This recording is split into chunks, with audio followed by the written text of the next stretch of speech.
This week on Mobycast, Jon and Chris conclude their multi-part series on database soup, where we make sense of the jumbled acronyms of consistency models. In this episode, we learn about eventual consistency and the base properties. Eventual consistency may sound like a beer guy meme. I am not always consistent, but when I am, I get there eventually. But it's no joke.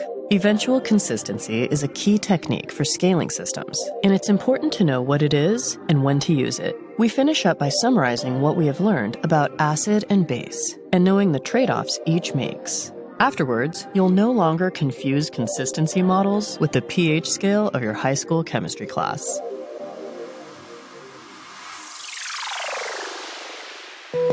Welcome to Mobycast, a show about the techniques and technologies used by the best cloud-native software teams. Each week, your hosts Jon Christensen and Chris Hickman pick a software concept and dive deep to figure it out.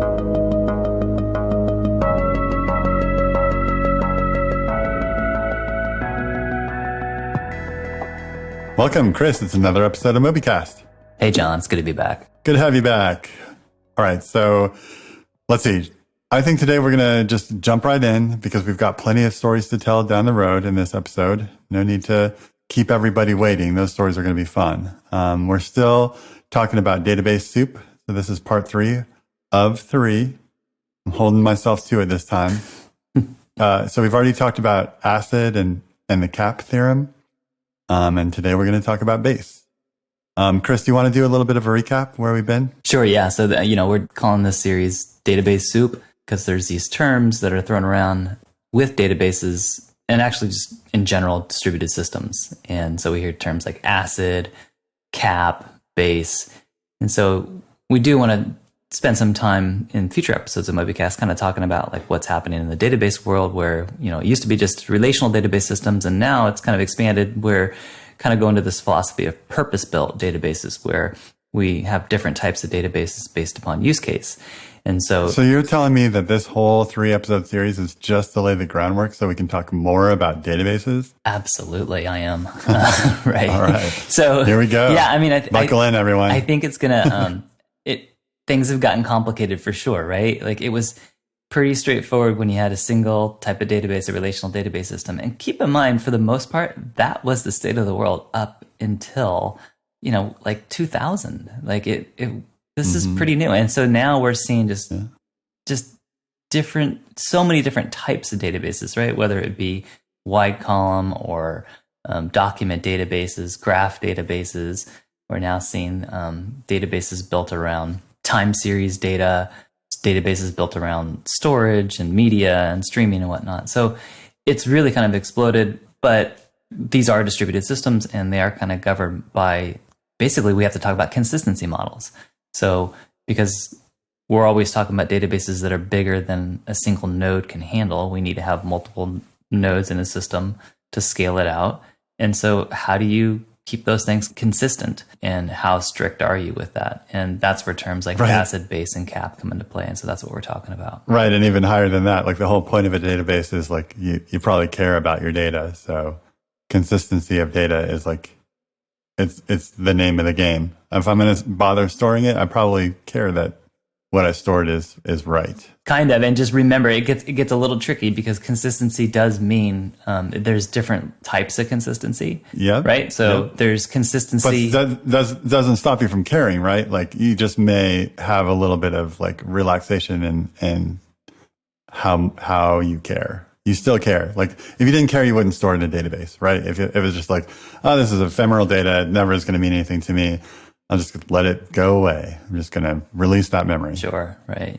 Yeah, absolutely. So and maybe this is a good time just to remember to point out, like when we talk, so we've been doing this series on database soup and we're saying that it's about consistency models.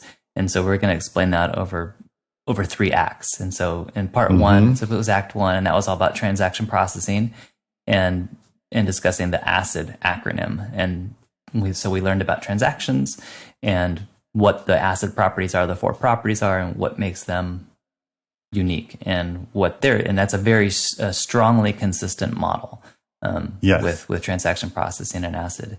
And then in the second part of the series, and it was Act 2. And that's where we talked about the arrival of the internet and the need to build large-scale systems with many nodes in it as we have scale-out architectures leads to this discovery of we have this kind of fundamental law called the CAP theorem. And the CAP theorem basically just says once you go from a database of a single node to multiple nodes, and you're using networking for these things to talk to each other. To keep the nodes in sync. Yeah. When failures happen, and they will, you have to make a trade-off, a decision.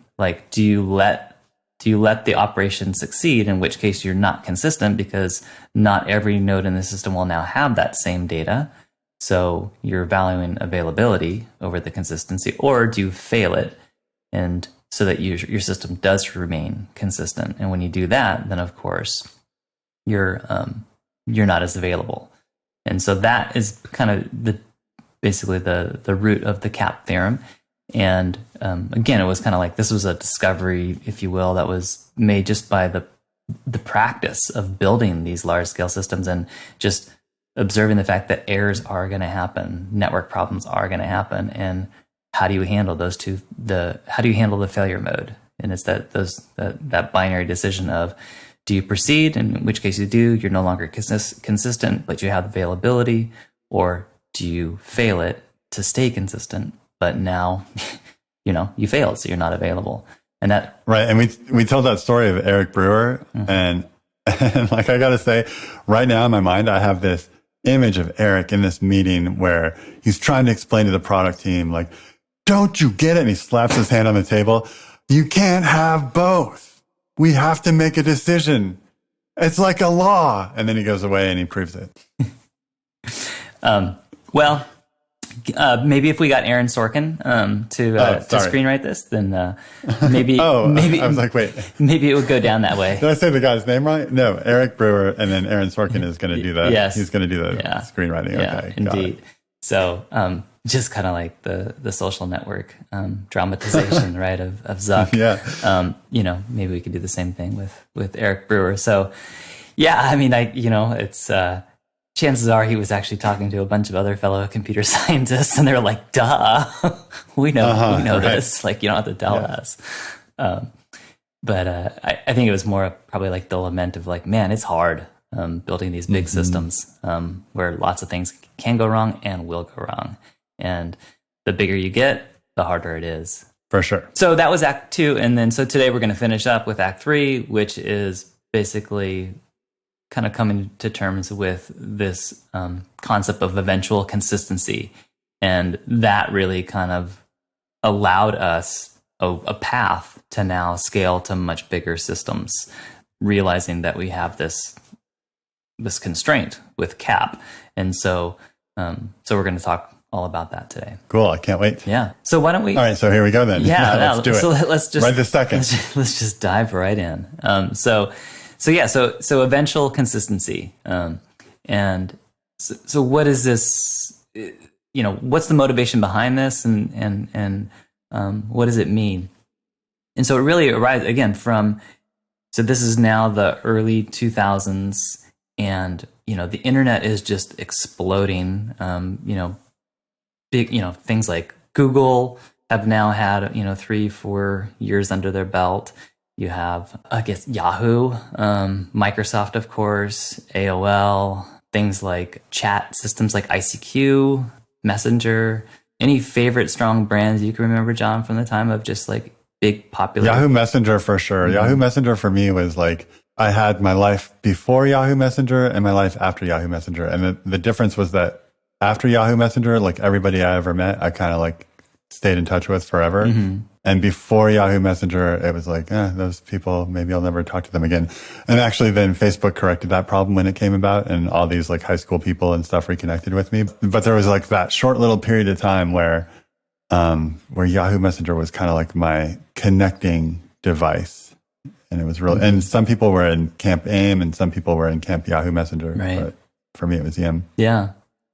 Yeah. So we're in this phase where the internet is just exploding, and these sites and these applications are becoming incredibly popular, and everyone's getting online with them. And so the folks that are responsible for building these systems are like, okay, we have this massive scale problem where we're storing just millions and millions and millions or billions of records, and huge database sizes. Like it's not going to fit in Oracle Server anymore. It's not going to fit in Microsoft SQL Server.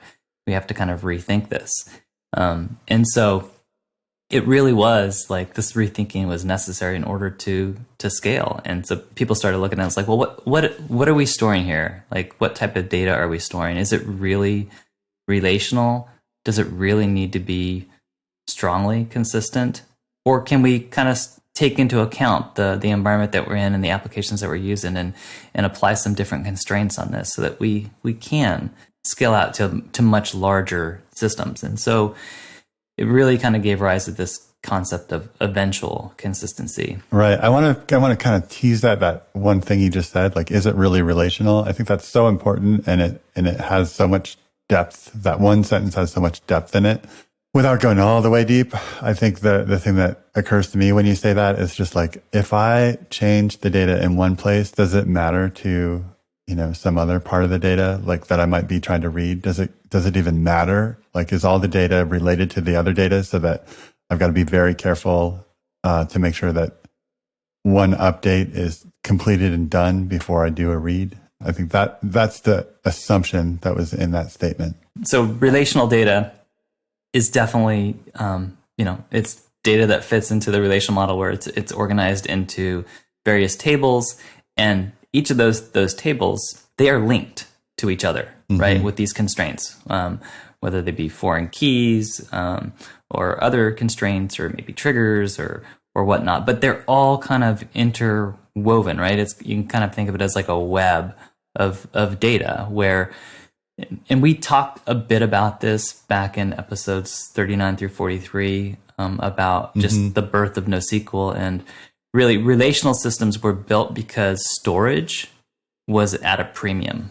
And so storage was the more expensive form of resource instead of computing power. And so relational systems were built with this in mind, and the idea that you don't want to duplicate data. And so that's kind of why it broke it down into tables, where each table, that's the one place where the data is. And if you need to access that data, then you just have a reference to it, which is that link from one table to another one. Right. Storage and syncing, right? Like by relationalizing, that's not a word, but I just made it up. Relationalizing your data, by using relational data, you don't have to worry about, is this data laying around somewhere else that I have to update it to? You can just update it in one place, and it's updated for everyone. Yeah, and that's like, again, one of the core principles behind the relational database, in particular ACID, right? So that's that consistency aspect of ACID. The C in ACID says that, hey, when you do do these transactions, that whatever constraints you've put into the system, like to say that it is abiding by those rules, right? Yeah, that's where that is the C in ACID. Yeah, but that's not what I was getting at. Like, if I was just saying, like, you could have like a first name table, and it could have Jon Christensen in it, and you could be like, oh, and this one is for, when you sign up, and then you could have another first name or another name table somewhere else, and it has Jon Christensen in it, and you're like, this is just, I also added this one because that one's for when you like are putting your little note at the end of your card, that you're, and they're always the same, but I just wanted to have two tables for it because I just can. And so I decided to do that. And, what I was saying is that has nothing to do with the C and ACID. That's just like data modeling. And like normalization, it sort of says, no, don't do that. Just use one table, and reference that table wherever you need it. And the benefit that you get from that is that if I actually I'm like, no, I'm Juan Christensen, you don't have to go change it in a bunch of tables. And so there's value in that too. But that goes back to what we were talking about before. If you do that, if all your data is related and like you need to depend on the table, like, I'm going to update this Jon Christensen to Juan Christensen, then any other table that refers to Jon Christensen needs to wait for me to do that update before you read from it. And that's the point that you were making about relational data that I was trying to tease out. Yeah, and I think, just in general, it's just the concept is relational data is all intertwined, and and in particular, it makes things like sharding or partitioning really difficult to do when it's all intertwined. Versus if you can make data that's standalone, that it's not really normalized, it's not in a relational format, then it's much easier to partition it. In fact, it's a requirement, right, in order to be able to partition it. And so that's where this thinking comes into play. Is like, okay, the type of data that we're storing, does it really need to be normalized? Because if it doesn't, if we can make it standalone, then we now get a whole bunch of new options that come into play, right, for scaling. It's going to be really hard to scale a normalized database. But if it's not, then we have a lot more options. And so that's kind of what happened, right? Like kind of looking at the data that was being stored and the data that's growing by leaps and bounds, right?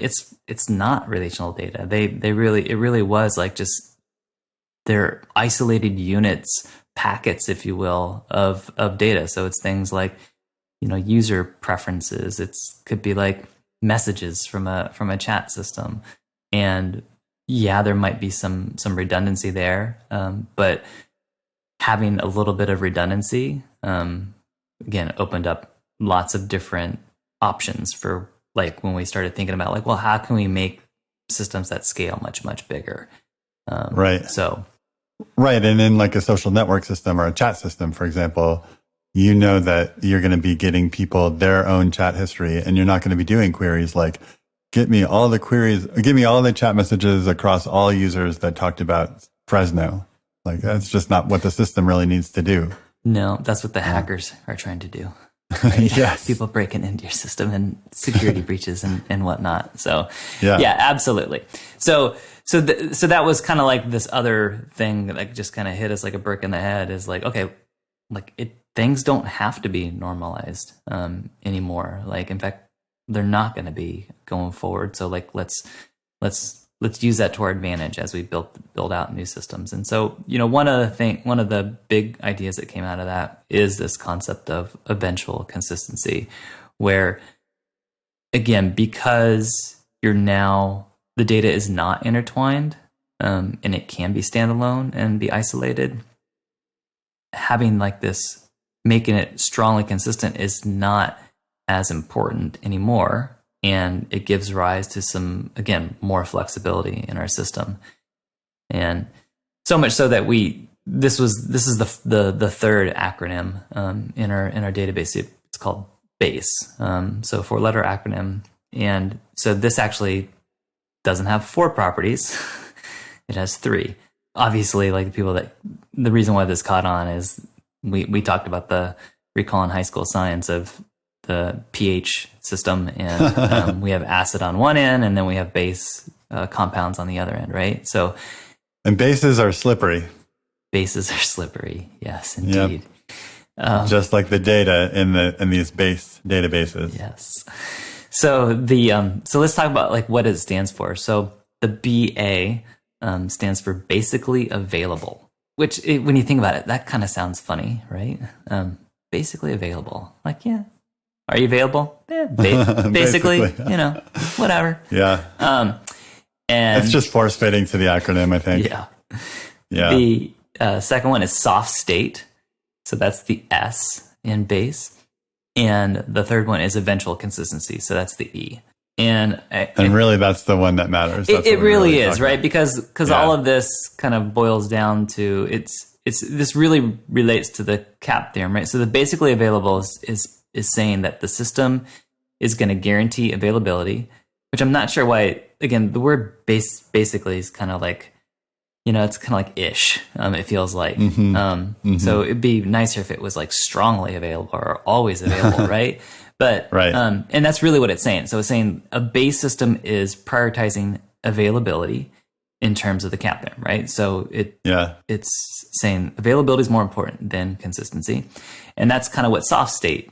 The second part of that means is so this is the concept that the state of the system may change over time, even without input, which is kind of weird, right? You're saying like this, the state is going to be transformed even if you don't do anything else to it. But this is kind of redundant with the next property, which is eventual consistency. And so really all that saw state is saying is that, like, okay, if you have 3 nodes in your system and you only update one in real time, and in the background, you are updating the other 2. And so if you just came in and just did your one operation to say, oh, go create this piece of data, it created it on the first node and returned back success. As far as you as a client are concerned, it's done. And now you just stop sending operations to it. Well, in the background, it's now the system has to replicate that create request to the other 2 nodes. And so that's that system changing over time, even without input. It's because of this eventual consistency model where in the background, that replication has to happen to update the other 2 nodes in the system. So that's soft state, which is really related to this eventual consistency layer. Right, especially because once it gets to consistency, once it arrives there, it's not going to change anymore unless you change it again. Yes, absolutely. And so that's what eventual consistency means, is that again, we're using this to achieve the availability. The system will eventually become consistent over time. So if no new updates are made to a given piece of data or collection, if you will, then eventually all accesses to that item will return the same value. Right. And Chris, I know you have a story that you wanted to tell, but I wanted to give my own little personal take on this beforehand, which is, for me, I just remember this being kind of like mind-blowing and controversial for people. And my first experience with it was sort of through CouchDB and MongoDB, especially MongoDB. I just remember sitting in just like in the hot weather, like sitting in Uruguay. I was taking some time in 2008 to I was newlywed and living there with my wife for a year. And I just remember, the way I interacted with developers from there was a lot of times through Google Groups. We had like a SD Ruby, which was San Diego Ruby Group. And there was just always chatter on there. People were excited about Ruby. It was this new thing. Ruby on Rails was super cool. Oh, MongoDB comes along. Everybody should, get on this. It's so awesome. But everyone's like, whoa, wait a minute. You can't trust that your state changes are there right away. Like, it's got this thing called eventual consistency. I don't know if I would use that if I were you. Like, everyone's kind of like, stay away from that. You can't trust that thing. And it was interesting, right? Like, everyone's kind of like coming from this ACID world, RDBMS world, and looking at Mongo going, that's scary. Mm-hmm. Yeah. I mean, it's again, a completely different type of consistency model that was new to everyone. And this is kind of like, we've talked in the past how things like containers came along, and it was so different and so new that it ends up becoming like a culture issue, problem, right? Of like just people changing the way that they work and the way that they view things, and less so than just like adopting some technology, right? So it's kind of like swallowing this and digesting this new idea that's kind of radically different than what you're used to. Right. It ends up being like, it takes time for people to wrap their heads around that, and then to stop fighting it. And to start using it, and then kind of finally like, okay, acknowledging, this is good for the types of use cases it's really designed for. That last part is important. It really is, right? So like, you don't want eventually consistent. Like, we've talked about this. There's certain systems you absolutely don't want eventual consistency on. So you don't want. I'm thinking about ticket sales. Like, I don't want somebody else to be able to buy my ticket because from their point of view, it still hasn't been sold. Yeah, absolutely. Or you're ordering product from, for Christmas gifts or something like that, and the system tells you, you bought it, and then you get an email later saying, sorry, we actually don't have that. Like, we're sold out. I mean, actually, that is kind of how it works, but you don't want that. No, just because that's how it works doesn't mean that's what you want. Yeah. Indeed. Some other terms that you'll hear with eventual consistency is that when a system does become consistent, it's said to have converged. So I like that one. So you will see that, and we'll in talking about these kinds of systems, we'll mention that term. And then another thing, another term you'll hear about with systems that have eventual consistency is that they are doing optimistic replication. And that's really what this is, right? Eventual consistency is all about replication, and it's asynchronous replication. So it's happening in the background at some later time. If it was synchronous replication, then we would have a strongly consistent system, right? So because it would wait to say that it's done until all the replication had happened. Yep, indeed. We cover a lot of information here on Mobycast, and if you've ever wanted to go back and remind yourself of something we talked about in a previous episode, it can be hard to search through our website and transcripts to find exactly what you're looking for. Well, now it's a lot easier. All you have to do is go to mobycast.fm/show-notes and sign up. We'll send you our weekly, super detailed outline that we use to actually record the show. A lot of times, this outline contains more information than we get to during our hour on the air. So sign up and get weekly Mobycast cheat sheets to all of our episodes delivered right to your inbox. You know, we talked about a Werner Vogel's keynote last week, and I was like, it wasn't very good. I felt like he kind of missed the audience, kind of talked at the wrong level, and also there wasn't much of a story to it. It was kind of like a, blah, here's all this technology. He was flexing. Flexing on you. What's that? He was flexing on you. Yeah, he was flexing. By the way, I have to tell you, my daughter's 15, and obviously, different generations, they have their own slang and whatnot. And so I pick up bits and pieces of slang that she's using. And then also just from like watching some of the talk show host and whatnot. But whenever I use those words, like it just drives her nuts. Like it's like she's just like, stop, you're hurting my ears. You can't say that. Like you're just not allowed to use slang. And I was like, well, can I use slang from my era? And she's like, yeah, if you want to be groovy, go right ahead. But stay away from my generation's terminology. So fantastic. Yeah. So she would be very disappointed to hear me. We'll hold you to it right here on Mobycast. Yeah. So yeah, the year before, Werner did much more storytelling and really held my attention for a long time. You want to kind of tell a little bit about that again? Yeah, I mean, this one was a good one, and again, this was the kind of the genesis for the reason why we did a whole series of episodes on this. Again, it's 39 through 43, where we talk about the birth of NoSQL, and so this is at reInvent 2018.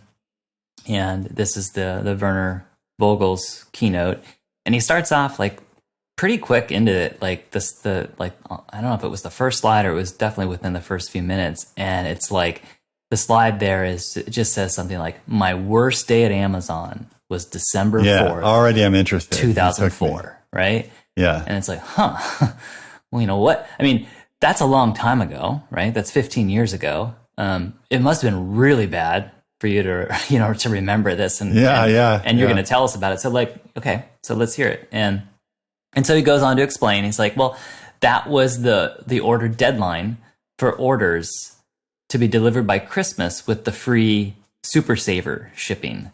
Right. So, which is kind of like, and I'm imagining the debate over when that deadline would be too, right? Like, Bezos is like, no, it's got to be the 20th. And everyone's like, can we please have it the 15th? Yeah, absolutely. Yeah. I mean, it's, definitely if you're in the logistics side, you want that date pushed all the way up to like Halloween. Right. If you're, wanting to please the customers, then yeah, you want it to be Christmas Eve. And so find out somewhere in the middle. So for them, the last date for orders was December 4th. So they had this plastered all over the Amazon site, like, hey, if you want your order delivered by Christmas and you don't want to pay for shipping, you want the free shipping, then you have to place your order by December 4th. So of course that means that like as leading up to December 4th, like they're getting more and more traffic, right? As people do want to have that free shipping or placing orders. So they're getting just tons and tons and tons of orders coming in. And so much so that it just overwhelmed their database. And they, not only that, I think they actually, it ended up exposing a bug and they were using Oracle. So the Oracle relational database. And so the net was, because of this dependency on Oracle and the fact that it really couldn't scale the way that they needed it to, they were down for 12 hours, which is a lifetime, especially at that time of the year when everyone wants to, get their orders placed so that it's going to be ready for Christmas. You've promised them, like, hey, if you place your order by this date, it's going to be free shipping. So they know, like, okay, there's a lot of work now behind this. Like, once we do get this things back up and running, now we're going to have to go change the rules and probably extend that date. And maybe we have to issue refunds or credits to people. Maybe it might even be we can't even ship the orders now and get there in time because now we have to use something like air shipping, right? And so do we eat the cost? So big deal, right? Right. And so, 120,000 ruined Christmases on the line right here. Exactly. Yeah. And they kind of joke about that, but it's like people get really upset about this stuff. So like in a previous life, I had a company where we built custom hardcover coffee table books from photos that people could upload. So we would build these custom books one at a time, and it was really popular with professional photographers. So people shooting weddings and parties and engagements and high school seniors and whatnot. They would upload their photos to our site, and we would turn it into a really nice book that they would then sell to their clients as an option for getting their images. And so for us, it was always around the holidays. Christmas time was the big rush. And there was things always go wrong, right? Like we actually had a whole bunch of traffic and a lot of orders, and it was kind of like biting our fingernails. Are we going to get these things out? And then you have to deal with like what happens in December. That's winter here in North America. So you have things like snow and ice and other things that are just completely out of your control, right? So you have, it never failed. Every year there were customers that waited to the last second, that last date, right? Basically the December 4th, right, if you will, to place the order. And that's kind of assuming like nothing else goes wrong after that. And of course there's always something wrong. So I remember getting calls like on Christmas Eve, like 6 p.m. Christmas Eve. Of course, I didn't pick up the phone because it's like, there's just no way. Right. Nothing you can do at that point. Yeah. But leaving voicemails of just like, you have ruined Christmas for me. It's like, I didn't create the ice storm that shut down the FedEx hub in Tennessee. That wasn't my fault. Like we bent over backwards to ship your order in order for it to potentially get there on time. So people get really upset. So I'm sure. So Werner must not have reacted like that, because he managed to keep his job. Yes. So it may have been like punishment, right? It's like, man, like you've now like you got to dig us out of this hole and fix it, right? So it was just really interesting to hear him recount this, because as he was going through and they were doing their postmortem after this happened, they kind of realized that, hey, like the kind of data that we're storing in this is not really relational.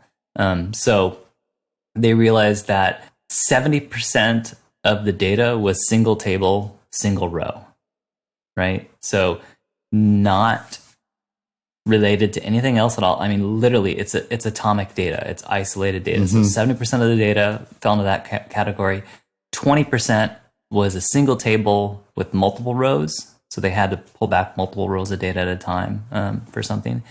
So like probably like seeing like things like order history, right? Or like what's in your shopping cart. And then only 10% was actually involved multiple tables. So really 10% was relational and 90% wasn't.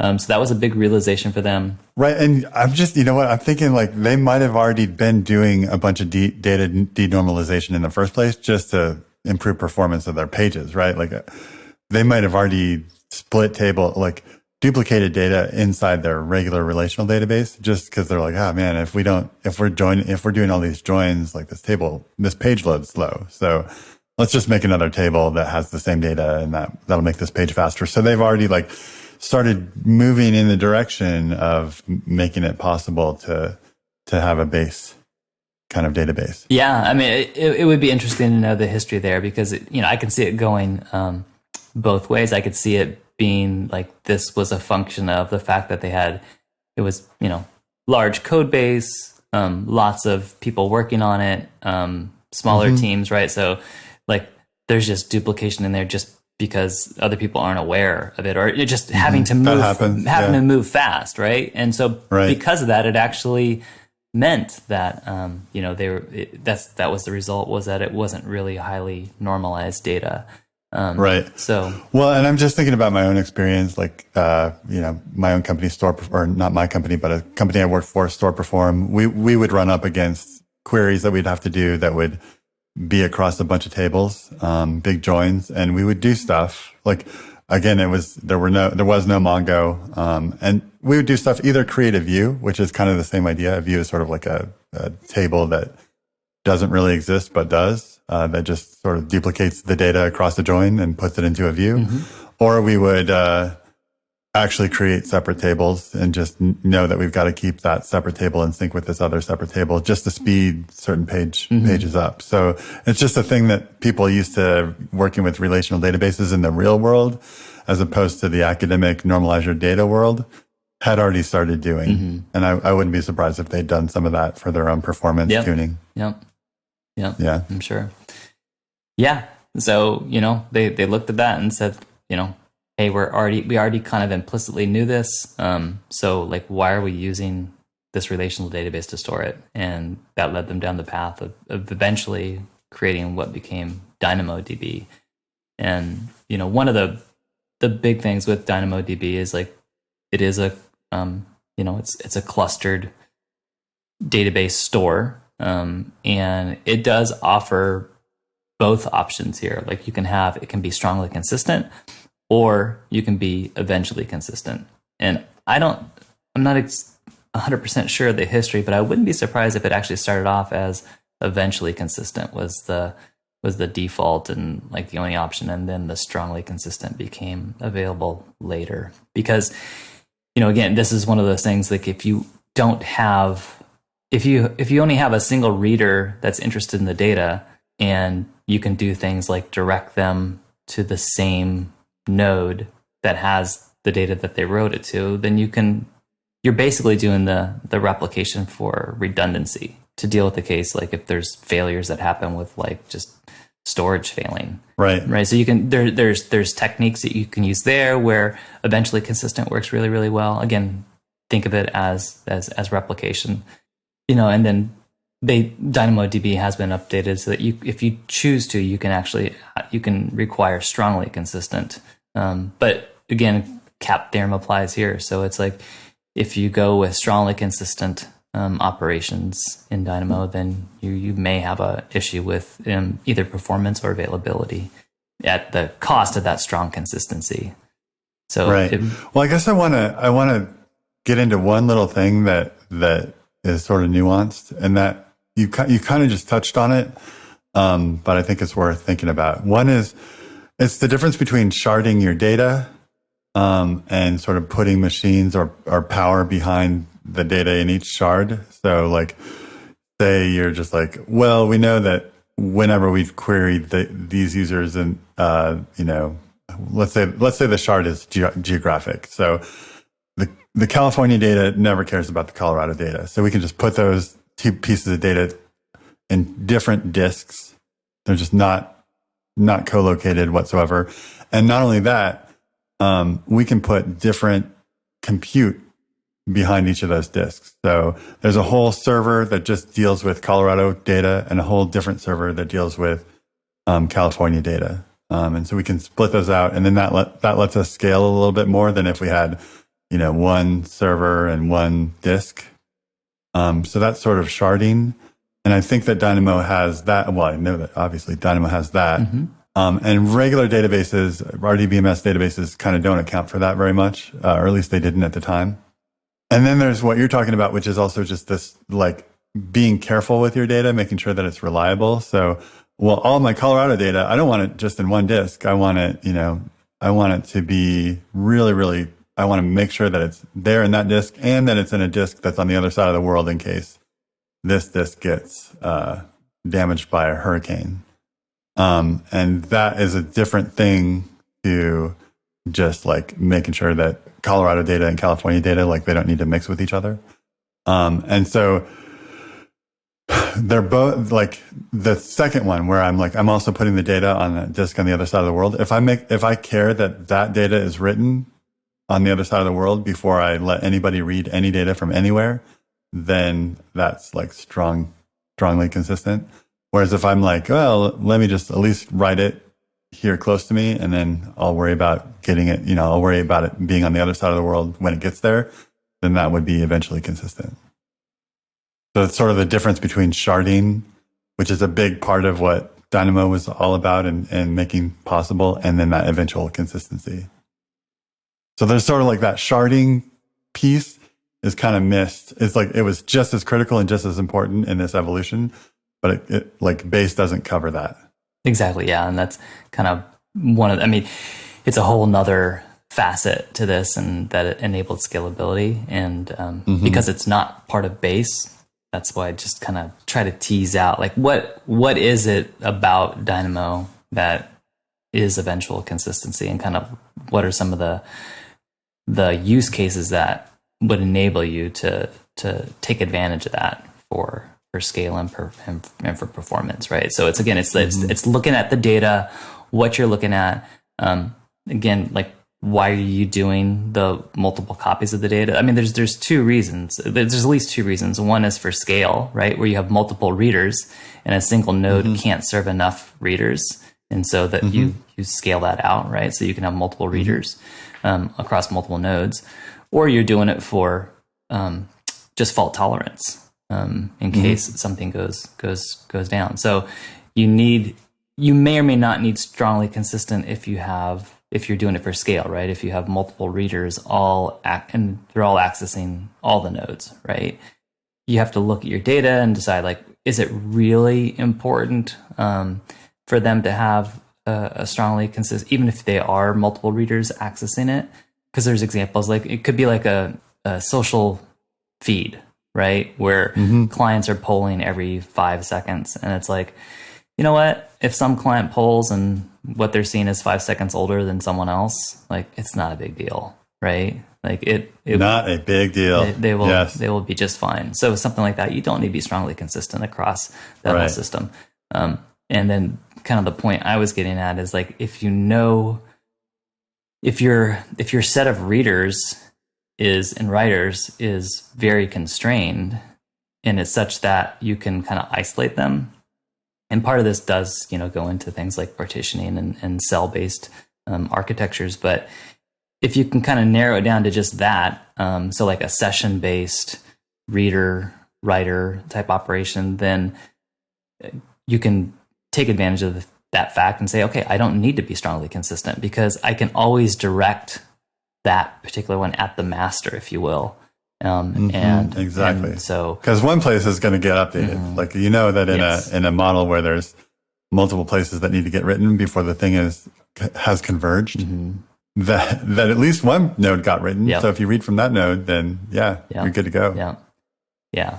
And so, in a lot of these systems that are base and do have eventual consistency, they do have the concept of like primaries inside these. So there's usually something is designated as a primary, and then the other nodes are designated as secondaries, where the replication is happening to them. And then it really just comes a matter of like, if you want strong consistency, then you're reading from the writer from the primary, and if you eventual consistency is okay, then you can also read from the secondaries. Nice. And good job using the most up-to-date terminology for those too. Yeah. Cool. So maybe just to kind of put it all together then, what we've learned is that at the end of the day, ACID systems, they are choosing consistency over availability, and base systems are choosing availability over consistency. And so both of those are really constrained by the cap theorem. So ACID, strongly consistent; base, eventually consistent. It is kind of interesting though. there is a bunch of work right now happening and a bunch of interesting technology happening where we're starting to see ACID compliant systems at huge scale. So when the internet was taking off and we were like trying to figure out how do we build these large scale systems, and we had to kind of give up consistency with the eventual consistency model in order to scale to those levels. Well, now there's been work that says, you know what, we can actually kind of have our cake and eat it too. Right. And we can it's like things speed up. Yeah. Like networks have sped up. And, you know, our ability to shard or partition data in an intelligent way has gotten better. Yep. Yeah. Indeed. So things but like that speed up, like I just wanted to say like that speed up, is such a big part of it. Cause like the whole wait for, you know, eventual consistency is consistency. So you just have to wait for it. You just have to wait however long it takes for the convergence to happen. And if the convergence can happen, like within, do you remember the name of the thing that they talk about in Halt and Catch Fire? It's like the amount of time that people can wait before they get bored and do something else. There was like a length of that. And it was like, you know, 20 milliseconds or 200 milliseconds or something. If you can get the whole thing to converge within 200 milliseconds and get your response back to the user, then hey, like make it strongly consistent. Yep. Yeah. And so some of these folks, like, you know, the public, Amazon and Microsoft, you know, they have their own private backbone networks that are global, and those are getting faster and faster, and they completely dedicated just for their traffic. And so, yeah, I mean, you're basically almost, you know, running at the speed of light. So things are changing. So there's so between things like Aurora from Amazon, Cosmos from Microsoft, there's another company, open source technology called Yugabyte. There's some interesting stuff going on in that space. So stay tuned. Yeah. And now you just made me want to build a fiber tunnel through the center of the earth to reduce the distance that light has to travel from one side of the earth to the other and make things even faster. It's going to get hot. Yeah, so we'll get hot. You're going to have to worry about shielding on your cable. Of course, tunneling through hot magma is going to be difficult. So Dr. Evil may have to be consulted. He may have some ideas there for you. Sweet. Well, I think that's a good one to end on. All right. Thanks so much. It's been informative, Chris. Thanks, John. Yep. Talk to you next week. Bye. Bye.